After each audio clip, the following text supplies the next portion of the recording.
La tecnica era collaudata. Un furgone rubato veniva usato come ariete per sfondare la vetrina di un negozio di biciclette di alta gamma, da cui venivano velocemente sottratte e caricate sul mezzo. Fermata dagli uomini della squadra mobile della questura di Padova, una banda che ha messo a segno colpi in tutto il nord Italia.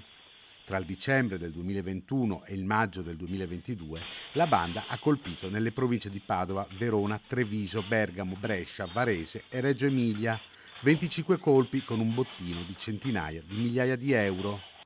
Oltre agli assalti ai negozi di bici, i criminali erano specializzati anche nei furti in abitazione, da cui accedevano forzando i basculanti di box e garage. Gli agenti della squadra mobile padovana hanno fermato due moldavi di 22 e 23 anni residenti nella provincia di Padova e un serbo di 43 anni residente a Breganze in provincia di Vicenza. L'indagine è partita nel febbraio del 2022, quando in un'abitazione di un sospettato di Selvazzano a Padova venivano rinvenute numerose biciclette sportive sia integre che smontate del valore di circa 60.000 euro.